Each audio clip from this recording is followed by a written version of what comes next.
క్రీస్తునందు ప్రియులకు Enoch Mary's Vallabh Das ministry శుభములు. ఈ నెల 27వ తారీఖు బుధవారం రోజున జరగనున్న క్రిస్టియన్ మీట్ తెలంగాణ 2026కు మీ అందరినీ ప్రేమపూర్వకంగా ఆహ్వానిస్తున్నాను. ఆ క్రిస్టియన్ మీట్లో జరగనున్న క్విజ్ గురించి జకరియా పుస్తకం, జకరియా గ్రంథంలో చివరి పాఠం 14వ పాఠాన్ని పఠించుకుందాం. ఈ యొక్క 14వ పాఠంలో దేవుడు ఏం కార్యాలు చేస్తున్నాడు.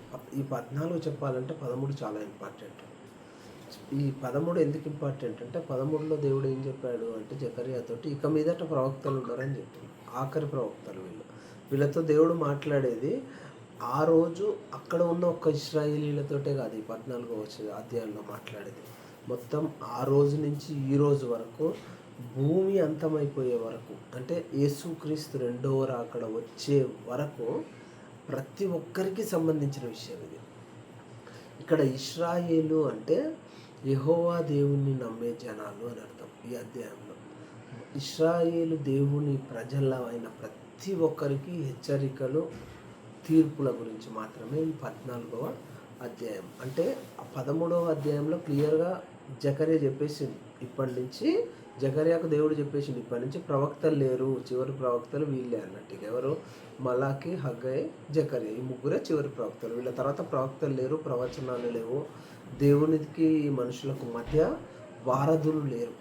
ఎవరిది వాళ్ళే దేవుని దగ్గర మొరపెట్టుకోవాలి, ఎవరిది వాళ్ళే దేవుని దగ్గర నుంచి సమస్యను పరిష్కారానికి తెచ్చుకోవాలి, దేవుని డైరెక్ట్గా ఎవరిది వాళ్ళే ప్రార్థించుకోవాలి.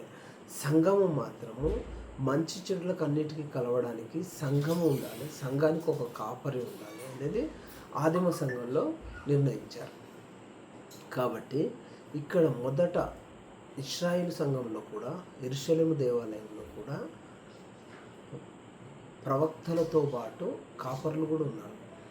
యాజకులు, కాపర్లు అంటే అక్కడ యాజకులు అనే పదం వాడుతున్నాం, ఇప్పుడు కాపర్ అనే పదం వాడుతున్నాం. కాబట్టి ఇది చాలా చాలా ముఖ్యమైన అధ్యాయం అండి.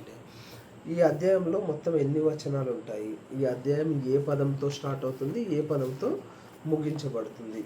ఇదిగో అనే పదముతో మొదలై ఉండు అనే పదంతో ముగించబడుతుంది ఈ అధ్యాయము.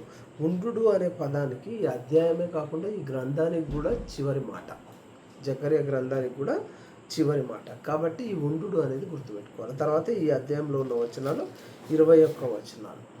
ఈ యొక్క అధ్యాయం మొత్తం కూడా ఒకటి చెప్తుందండి.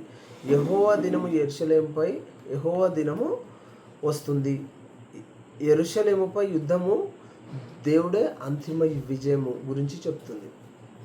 యెరూషలేము పైన యెహోవా దినం వస్తుంది, యెరూషలేము పైన యుద్ధం ప్రకటించబడుతుంది, దేవుడే అంతిమ విజయము సాధిస్తాడు అనే విషయం ఈ 14వ అధ్యాయంలో చెప్తుంది. దేవుడు ఒక ప్రత్యేకమైన తీర్పు దినమును తీసుకొని వస్తాడు.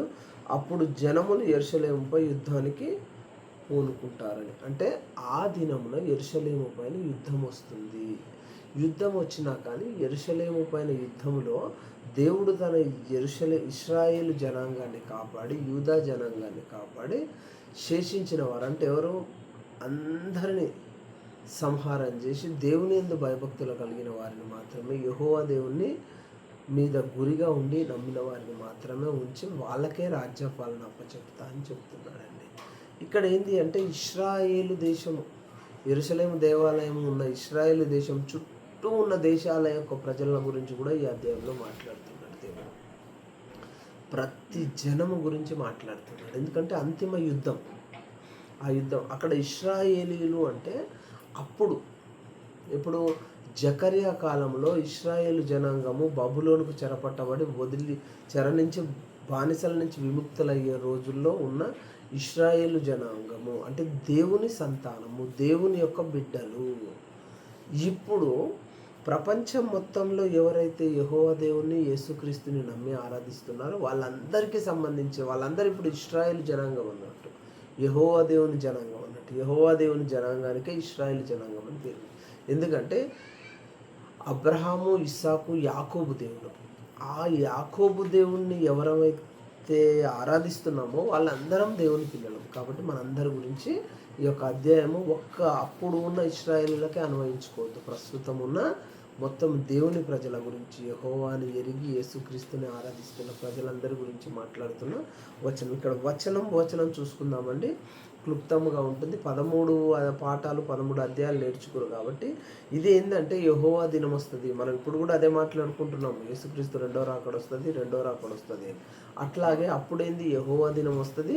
ఇశ్రాయేలు మీద చుట్టుపక్కల ఉన్న దేశాలన్నీ యుద్ధాన్ని ప్రకటిస్తాయి. అయినను యెహోవా దేవుడు ఇశ్రాయేలుకే జయాన్ని చేకూరుస్తాడు. యెహోవా దినం అనేది ఒకటి వస్తుంది. యెహోవా దేవునికి ఎవరెవరైతే ఇశ్రాయేలులకు వ్యతిరేకంగా యుద్ధం ప్రకటిస్తారో, పర్ణశాల పండుగలలో పాల్గొనరో వారందరికీ శిక్ష, వాళ్ళందరినీ మెత్తుతా అని చెప్తున్నాడు దేవుడు. అదేవిధముగా కరువు, ఉజ్జియా రాజు, ఇశ్రాయేలు యూదా దేశంలో రాజు ఉన్నప్పుడు, ఉజ్జియా ఉన్నప్పుడు వచ్చిన కరువుని మళ్ళీ తెప్పిస్తా అంటున్నాడు దేవుడు. ఉజ్జియా రాజుగా ఉన్నప్పుడు వచ్చిన కరువును మళ్ళీ తెప్పిస్తా, భూకంపాన్ని మళ్ళీ తెప్పిస్తా అని చెప్తున్నాడు దేవుడు. కాబట్టి ప్రతిదీ ఈ అధ్యాయంలో చాలా చాలా భావయుక్తంగా ఉన్నాయండి. ఒక్కొక్క వచనం చదువుకుందామండి. మొదట ఏమంటున్నాడు దేవుడు? యెహోవా దినం వస్తుందని చెప్తున్నాడు. ఈ అధ్యాయం గురించి మొత్తమే చూసుకుందాం. ఒక్కొక్క వచనం. ఇదిగో యెహోవా దినం వచ్చుచున్నది. మనం ఇంతసేపు డిస్కస్ చేసింది అదే. అందు మీ యొద్ద దోచబడిన సొమ్ము పట్టణములోనే విభాగింపబడును. అప్పటి వరకు యెరూషలేము నుంచి కొల్లగొట్టుకొని పోయిన సొమ్మంత పాత్రలు, ఆలయ పాత్రలు, ఆలయ ఉపకరణాలన్నీ కూడా మళ్ళీ యెరూషలేములోనే విభాగింపబడతాయట. యెహోవా దేవుని యొక్క పాత్రలన్నీ యెహోవా దేవునికి అవసరం లేని అన్నీ పక్కకి వెళ్ళిపోతాయని చెప్తున్నాడు దేవుడు. ఓకే. ఎలా అనగా యెరూషలేము మీద యుద్ధం చేయుటకు నేను అన్యజనులందరినీ సమకూర్చబోచున్నాను. యెహోవా దేవుడే సమకూరుస్తాడట. చుట్టూ ఆ యెరూషలేము, ఇశ్రాయేలు జనాంగం ఉన్న భూప్రాంతములు మొత్తము చుట్టూ, యెరూషలేము దేవాలయము ఉన్న ప్రాంతము చుట్టూ, ఇశ్రాయేలు జనాంగము నివసిస్తున్న భూభాగం చుట్టూ ఉన్న దేశాల జాతులని దేవుడు రేపి యుద్ధాన్ని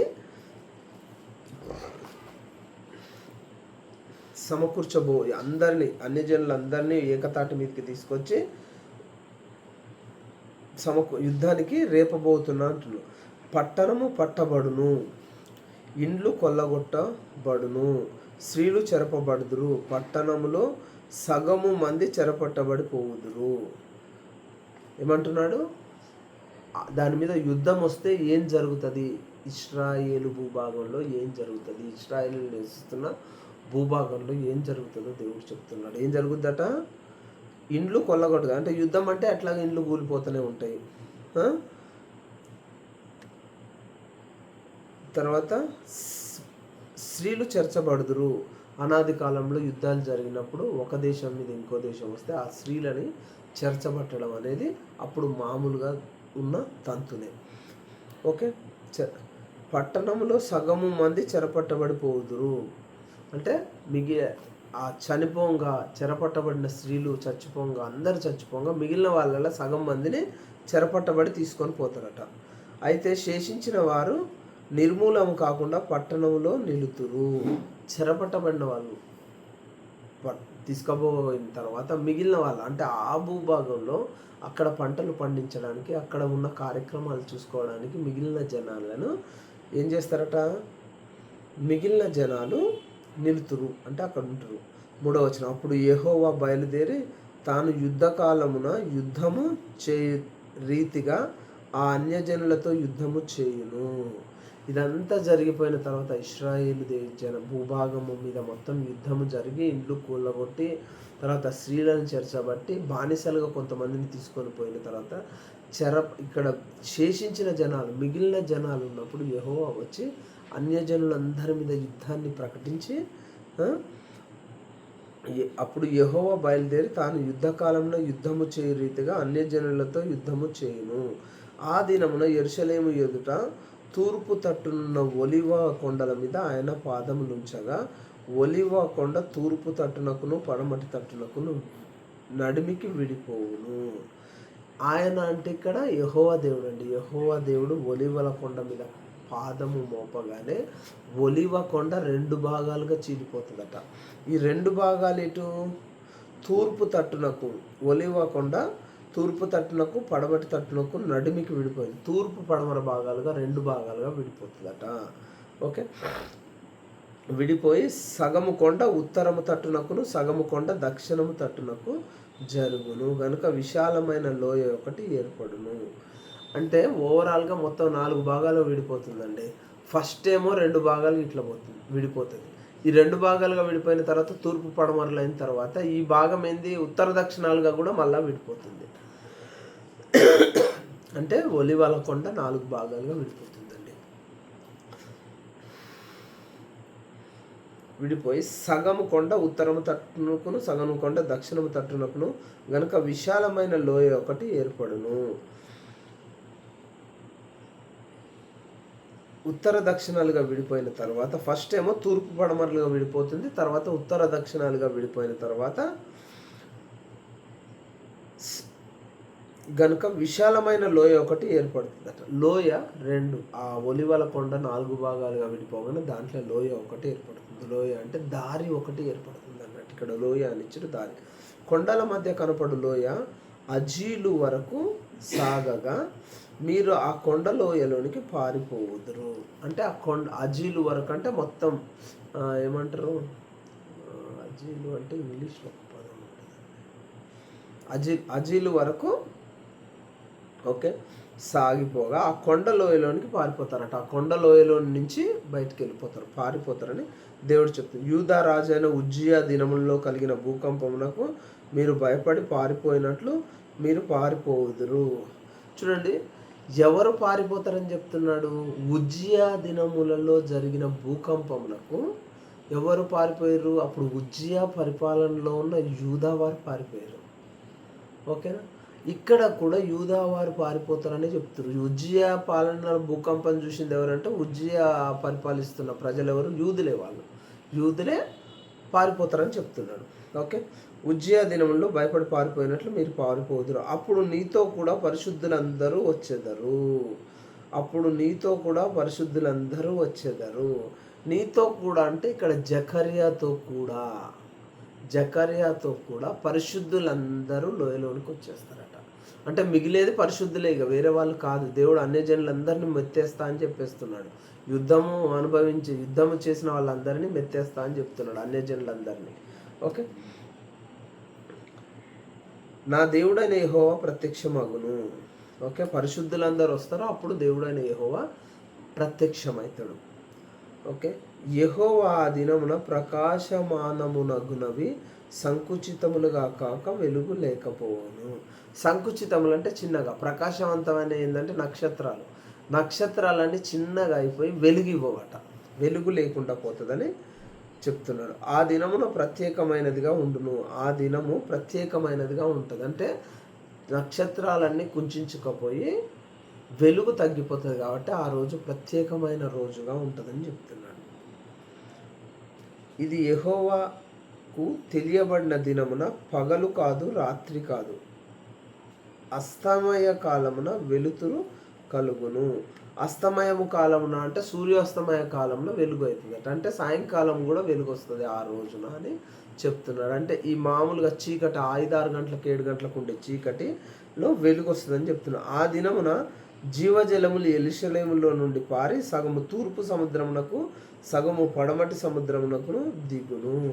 ఆ దినమున యెరూషలేము దేవాలయం దగ్గర జీవజలముల ఊట ఒకటి వస్తుందట. సగము తూర్పునకు సగము పడమటకుని వెళ్ళిపోతాడు, తూర్పు పడమరలుగా దిగి వెళ్ళిపోతుందట. వేసవి కాలమందును చలికాలమందును అలాగునే జరుగును. అంటే ఇర్రెస్పెక్టివ్ ఆఫ్ సీజన్, ఋతువులకు సంబంధం లేకుండా అలా జరుగుతుందని చెప్తున్నాడు అండి దేవుడు. ఇది మీకు చదువుతుంటే మామూలుగా చిన్నప్పటి నుంచి, మీరు పెద్దవాళ్ళు అయితే చిన్నప్పటి నుంచి మనకు సంఘాలల్లో, సండే స్కూళ్ళల్లో, యూత్ మీటింగ్లల్లో, స్త్రీల సమాజంలలో ఎవరైనా యేసుక్రీస్తు రెండో రాకడ వచ్చినప్పుడు ఇది జరుగుతుంది, అది జరుగుతుంది, ఇది జరుగుతుందని చెప్తుంటుందిగా. సూర్యుడు ఎరుపు అయ్యే రోజు, చంద్రుడు నలుపు అయ్యే రోజు, చెట్టుకొకరై పుట్టకొకరై, దాన్నే ఈ అధ్యాయం 14వ అధ్యాయంలో మొత్తం దేవుడు చెప్తున్నాడండి. ఓకే, అంటే వెలుతురు ఉండదు, చీకటి అవుతుంది, నక్షత్రాలు సూర్యుడు ఇతర నక్షత్రాలు పనిచేయవని చెప్పేది దాని విషయమే అండి ముఖ్యంగా. వేసవి కాలమందు చలికాలమందు అలాగే జరుగును. యెహోవా సర్వలోకమునకు రాజయ్యుండును. ఇక్కడ చూడండి 9వ వచనంలో యెహోవా సర్వలోకమునకు రాజయ్యుండు. అంత అన్యజనులను మొత్తం మెత్తేస్తా అంటుండు. ఇశ్రాయేలు జనాంగం ఉన్న భూభాగం చుట్టూ ఉన్న అన్యజనులందరినీ మెత్తేస్తాడు. అట్లా మెత్తేసి యెహోవాని దేవుడు అని ఆరాధించే వాళ్ళనే నీతిమంతుల్ని మాత్రమే ఉంచుతా అని చెప్తున్నాడు. అప్పుడు సర్వలోకమునకు రాజయ్యుండు. ఆ దినమున యెహోవా ఒక్కడే అనియు ఆయనకు పేరు ఒక్కటే అనియు తెలుపబడును. అప్పుడు ఏ దేవతలు దేవుళ్ళు లేరు, యెహోవా ఒక్కడే ఉంటాడు. సృష్టిని సృష్టించిన వాడే దేవుడు అనే అంగీకారానికి ప్రజలందరూ వచ్చేస్తారు. శేషించిన ప్రజలందరూ వస్తారని చెప్తున్నాడండి. యెరూషలేము బెన్యామీను గుమ్మము నుండి మూల గుమ్మము వరకును, అనగా మొదటి గుమ్మము కొన వరకును, హనన్యేలు గుమ్మము నుండి రాజు గానుగుల వరకును వ్యాపించును. యెరూషలేము యొక్క అది మెజర్మెంట్స్ చెప్తున్నాడండి. విస్తీర్ణం ఎక్కడి నుంచి ఎక్కడి వరకు యెరూషలేము ఉంటుంది అనే విషయం చెప్తున్నాడు. అంటే దేవుని పూజలు జరుగుతాయి అని చెప్తున్నాడు అండి. ఓకే. మరియు గేబే నుండి యెరూషలేము దక్షిణము తట్టుననున్న రిమ్మోను వరకును దేశమంతయు మైదానముగా ఉండును. అంటే మొత్తము ఇశ్రాయేలు ప్రజలు ఉన్న భూభాగం మొత్తం మైదానాలుగా మారిపోతాయట. మైదానాలు అంటే దేనికి సూచక అంటే మైదానాలలో పంటలు బాగా పండుతాయండి. పీఠభూములు మైదానాలు మనం చదువుకుంటుంటాం కదా చిన్నప్పటి నుంచి, ప్లాట్యూస్, ఇవన్నీ కూడా పంటలు బాగా పండే ప్రాంతాలుగా మారిపోతాయి అని చెప్తున్నాడు దేవుడు. ఓకే. పట్టణము ఎత్తుగా కనపడును, జనులు అక్కడ నివసింతురు. చుట్టూ మైదానమై ఈ పట్టణం మాత్రం ఎత్తబడి పైకి ఉంటుందట. భూమి పల్లం అయిపోయి ఈ పట్టణం ఉన్నది కొంచెం ఎత్తులో ఉంచుతా అని దేవుడు చెప్తున్నాడు. అక్కడి నుంచి వాళ్ళు పట్టణంలో నుంచి చూస్తే చుట్టూ ఉన్న మైదానాలు మొత్తం కనిపిస్తాయి. పంటలు, పంట పొలాలు అన్నీ కనిపించే విధంగా ఈ దేశాన్ని తయారు చేస్తా అని చెప్తున్నాడు. శాపము ఇక కలుగదు ఇశ్రాయేలు జనాలకు, అంటే యెహోవా దేవుని ఆరాధించే జనాలకు శాపము కలుగదు. యెరూషలేము నివాసులు నిర్భయముగా నివసింతురు. యెరూషలేము నివాసులు అంటే ఇక్కడ యెహోవా దేవుని మందిరం ఉన్న నివాసులని అర్థం అండి. ఆ రోజు అక్కడ మాత్రమే ఉంది, ఇశ్రాయేలు దేశంలో యెరూషలేము పట్టణంలో మాత్రమే యెహోవా దేవుని మందిరం ఉంది. ఈరోజు ప్రతి దగ్గర ఉంది. సూర్యాపేటలో ఉంది, నల్లగొండలో ఉంది, వనస్థలిపురంలో ఉంది, హైతనగర్లో ఉంది, నారాయణగూడలో ఉంది, సికింద్రాబాద్లో ప్రతి దగ్గర దేవాలయం ఉంది. ఆ దేవాలయం ఏమని యెరూషలేము నివాసులు నిర్భయముగా. ఇక్కడ యెరూషలేము అంటే దేవుని మందిరం ఉన్న దేవుని మందిరం ఉన్న ప్రాంతపు నివాసులందరూ ఎట్లా ఉంటారట? నిర్భయంగా నివసిస్తారట. మనందరం నిర్భయంగా నివసిస్తామని చెప్తారు. అప్పుడు అక్కడ, ఇప్పుడు ఇక్కడ. ఇది అందుకనే నేను 14వ వచనము జకరియా ప్రవక్త ఉన్నప్పటి నుంచి ఇప్పటి వరకు అప్లికేషన్ అండి. ప్రతి ఒక్కలకు అనువర్తితం ఇది. మరియు యెహోవా తెగులు పుట్టించి యెరూషలేము మీద యుద్ధము చేసిన జనములందరినీ ఈలాగున మొత్తును. ఇక్కడ ఏంటంటే యెహోవా దేవుడు యెరూషలేము మీద యుద్ధము చేసే వారిని అందరినీ మెత్తుతా అంటున్నాడు. యెరూషలేము అంటే నేను ఇంతకు ముందే చెప్పాను, దేవుని మందిరం ఎక్కడైతే ఉంటుందో, దేవుని జనాంగాన్ని ఎవరైతే వాళ్ళ మీద యుద్ధము, గొడవలు, పోరాటాలు ప్రకటిస్తారో వాళ్ళందరినీ మెత్తుతా అని చెప్తున్నాడు యెహోవా దేవుడు. ఈరోజు చాలా సంఘటనలు జరుగుతున్నాయి, వాళ్ళందరినీ మెత్తుతా అని చెప్తున్నాడు దేవుడు ఉగ్రత దినమున. ఓకే. వారు నిలిచి ఉన్న పాటుననే వారి దేహములు కుళ్ళిపోవును. దేవుని ప్రజలను ఎవరైతే ఇబ్బందులు పెట్టి వారి దేవుని ప్రజల మీద యుద్ధాలు, గొడవలు ప్రకటిస్తారో వాళ్ళు నిలిచి ఉన్న చోటనే వారి దేహములు కుళ్ళిపోతాయట. వారి కను తొర్రలలోనే ఉండియే కుళ్ళిపోవును, వారి నాలుకలు నోళ్ళలోనే ఉండి కుళ్ళిపోవును. ఇదందరికీ ఎవరైతే దేవుని జనాంగానికి వ్యతిరేకంగా పనులు చేస్తారో వాళ్ళందరికీ ఇట్లా చేస్తా అని దేవుడు చెప్తున్నాడు. వాగ్దానం ఇచ్చిన దేవుడు ఎప్పటికీ వాగ్దానాన్ని తప్పడండి. ఓకే. కుళ్ళిపోవును. ఆ దినమున యెహోవా వారిలో గొప్ప కల్లోలము పుట్టించగా వారందరూ ఒకరికొకరు విరోధులై ఒకరి మీదనొకరు పడుదురు. ఇక్కడ వారు అంటే ఎవరంటే దేవుని జనాంగముల మీద యుద్ధాలు గొడవలు ప్రకటించిన వాళ్ళు, దేవుని జనాంగాన్ని ఇబ్బంది పెట్టాలి అని చూసే వాళ్ళకు వాళ్ళ మీదనే వాళ్ళు ఒకరి మీద ఒకరు పడి కొట్టుకొని చచ్చిపోయే స్థితి తీసుకొస్తా అని చెప్తున్నాడండి దేవుడు. వారికి ఒకరికొకరు విరోధులు అవుతారని అంటున్నారు. యూదా వారు యెరూషలేము నొద్ద యుద్ధము చేయుదురు. యూదా వారు యెరూషలేము నొద్ద యుద్ధము చేయుదురు అంటే యూదా గోత్రము వారు.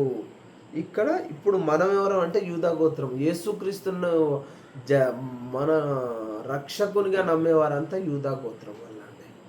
యూదా గోత్రము వారు యెరూషలేము నొద్ద యుద్ధము చేతురు. యెరూషలేం అంటే దేవుని మందిరం ఎక్కడ ఉంటుందో అది యెరూషలేము. ఆ యూదా వారు అంటే యేసుక్రీస్తుని నమ్మేవారంతా యూదావారు. యెరూషలేము దేవుని మందిరం ఎక్కడ ఉంటుందో అక్కడ ఉన్న భూభాగం జనాలంతా యుద్ధము చేస్తారట. బంగారము వెండియు వస్త్రములు చుట్టూనున్న అన్యజనులందరికీ ఆస్తి అంతయు విస్తారముగా కూర్చబడును. ఈ యొక్క యూదా వారికి బంగారము వెండి వస్త్రములను చుట్టూనున్న అన్యజనులందరి ఆస్తి అంతయు విస్తారముగా కూర్చబడును. దేవుని జనాంగాలకు, దేవుని జనానికి, దేవుని యెహోవా దేవుని పిల్లలకు, దేవుని పిల్లలందరికీ అన్యజనులు ఎవరైతే దేవుని పిల్లల మీద యుద్ధాలు ప్రకటిస్తారో, అల్లకల్లోలాలు చేస్తారో వారి ఆస్తంతయు దేవుడు వీళ్ళకి ఇప్పిస్తా అని చెప్తున్నాడు. మాట తప్పని దేవుడు అండి. అలాగుననే గుర్రముల మీద, కంచెర గాడిదల మీదను, ఒంటెల మీదను, గార్ధాభవనుల మీదను, దండుపాలెంలోనున్న పశువులన్నిటి మీదను తెగుళ్ళు పడును. ఎవరెవరైతే యుద్ధాలు చేయడానికి యుద్ధ సామాగ్రితో వస్తారో అప్పుడు ఆ కాలంలో యుద్ధాలు చేయడానికి గుర్రాలను, గాడిదలను వాడేవారు. కానీ ఈ కాలంలో గుర్రాలు మిజైల్స్, బాంబ్స్ ఇవన్నీ వాడుతున్నారు. కాబట్టి అట్లా చేసే వాళ్ళందరినీ దేవుడు ఏం చేస్తా అన్నాడు, వాళ్ళ మీదకి తెగుళ్ళు పుట్టిస్తా అని చెప్తున్నాడండి. ఓకే. మరియు యెరూషలేము మీదకి వచ్చిన అన్యజనులలో శేషించిన వారందరూ సైన్యములకు అధిపతి యెహోవా యను రాజునకు మొక్కుటకును పర్ణశాల పండుగ ఆచరించుటకును ఏటేటా వత్తురు. ఇదొక్కటి కొంచెం ఈజీగా మంచిగా కాన్సన్ట్రేట్.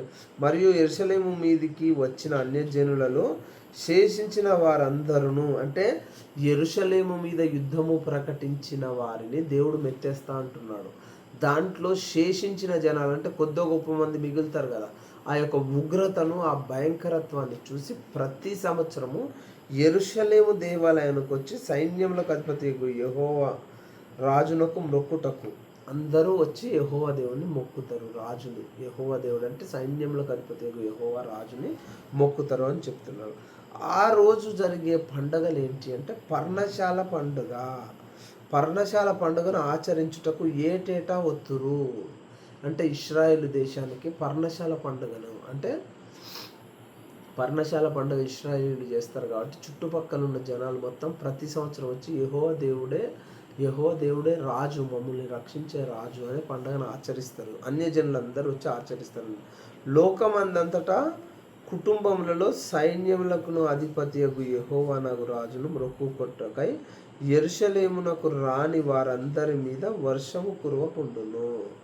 ఎవరైతే యెరూషలేముకు పర్ణశాల పండుగకు పోము అని ఈజిప్ట్ వాళ్ళు కానీ, ఎవరు పర్షియా వాళ్ళు కానీ, పారసీకులు కానీ, మాదీయులు కానీ, ఎవరు రోమ్ సామ్రాజ్యం వాళ్ళు కానీ ఎవరైతే పర్ణశాల పండుగకు ఇశ్రాయేలు దేశానికి, యెరూషలేము దేవాలయానికి వెళ్ళరో ఆ వెళ్ళని దేశాల మీద వర్షం కురవదని దేవుడు చెప్తున్నాడండి. వర్షము కురవకుండాను. ఐగుప్తుల కుటుంబం వారు బయలుదేరకయు రాకయు ఉండిన ఎడల వారికి వర్షం లేకపోవును. ఐగుప్తు వారికి కూడా వర్షం లేకుండా ఉంటుందట.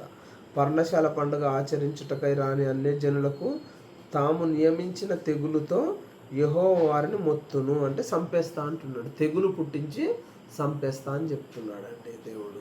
ఎవరు పర్ణశాల పండుగకు ఇశ్రాయేలు దేశానికి, యెరూషలేము దేవాలయానికి రాని దేశపు ఏ దేశ నివాసులు ఉంటే ఆ దేశం వాళ్ళని చంపేస్తా అని చెప్తున్నాడు దేవుడు చాలా ఉగ్రతగా.